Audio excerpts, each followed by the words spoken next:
Hello, I'm Paige or Novice Cosplay, and in this video, I'm going to give you all the basic knowledge you need if you're completely new to cosplay performance and have no idea where to start or how to create a skit for a masquerade. Now, I just did my first ever stage masquerade skit this past year, and since then, I've done 3 more top award winning placing skits. So, this video is coming from someone who is new to cosplay performances but not new to performing in general, since I have a lot of theater and performing art experience from high school.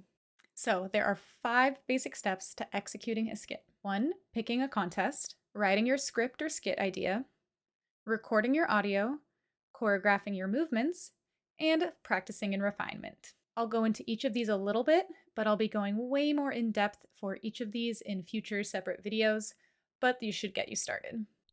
First up, finding a contest. Not every contest allows skits or has dedicated awards for them, so go read the rules and look for ones with info and prizes for performance.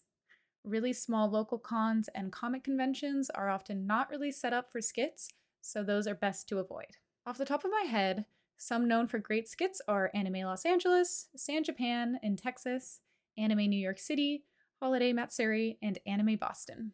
Once you think you've found your convention, go try to watch their YouTube recordings of that contest from previous years to get an idea for what to expect.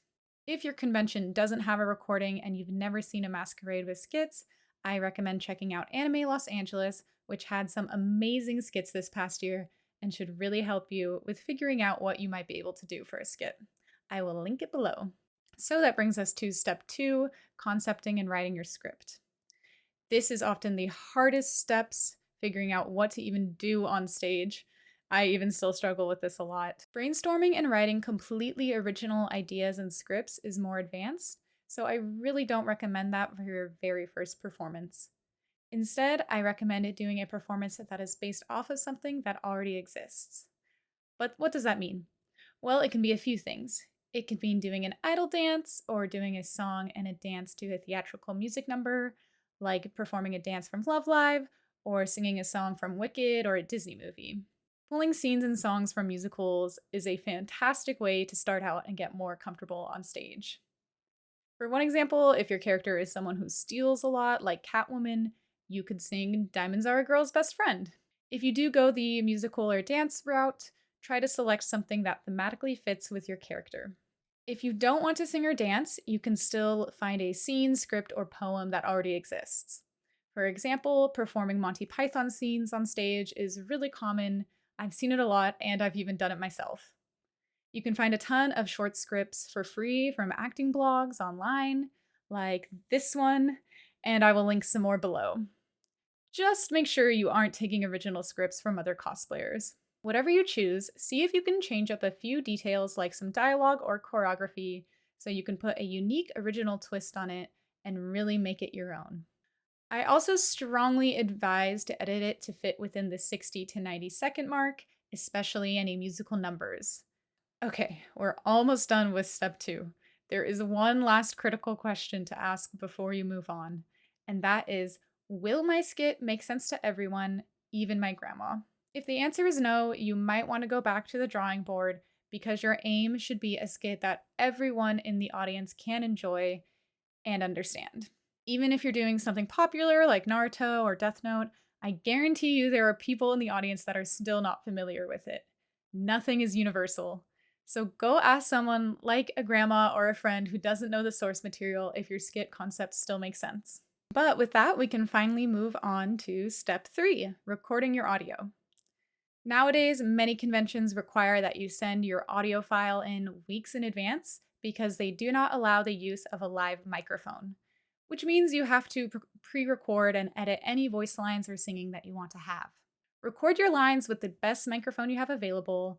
If you only have a phone, record it with the front camera like this inside of a closet or some sort of space that will give you improved acoustics.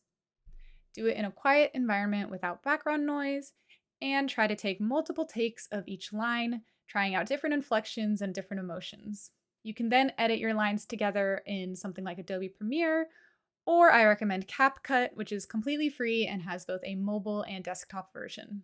Remember to also add in any sound effects or music that your skit will need into this audio file as well. As we go into the next step of choreographing and blocking movements, keep in mind that you may need to go back to adjust and edit your audio a little bit. That way you have enough time in your audio for all of your stage movements. Which brings us to step 4 of blocking stage movements.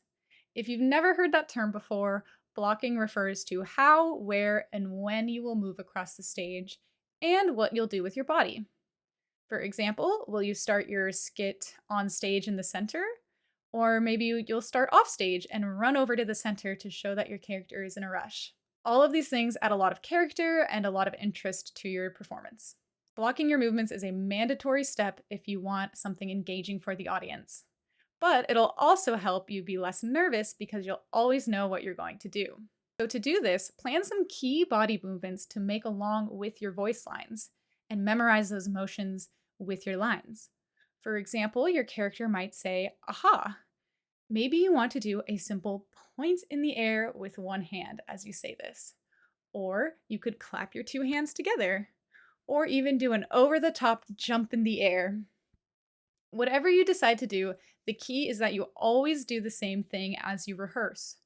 This way, you will never feel lost or unsure of what to do while on stage. You don't have to plan out everything, but definitely have some key actions planned for the most important moments.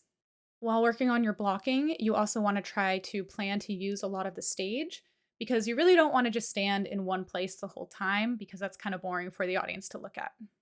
So figure out areas of your script where you can walk left or right while talking, but be careful not to just pace back and forth. You want to move with intention.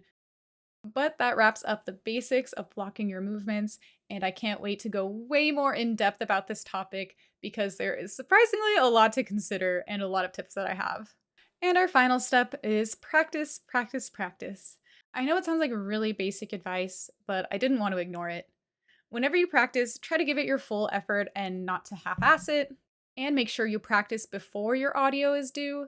That way you can make any adjustments to the voice lines and timing if necessary.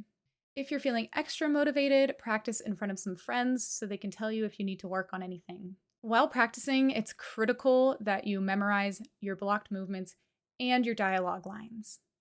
But you might be thinking, but wait, you said all the lines are pre-recorded, so I don't have to memorize them. But that is wrong. It's actually so much more important that you memorize all your lines because that audio, if you forget something, it's not stopping. It's going to keep going. Ideally, you want to lip sync all of the lines with your skit. This will help with the immersion and help with engaging your audience. Remember, the more you rehearse, the more comfortable you'll feel on stage. At this point, though, your first ever skit will be done. As long as you've selected a concept that makes sense to everyone, keep it short, have decent audio, and memorize your lines and stage movements, you will have a really solid skit. Now go, perform, have fun, and learn. Subscribe if you want to watch my future videos that will go more into depth into each of these topics, but let me know if you have any questions in the meantime, and I'm happy to help. Thanks! Bye!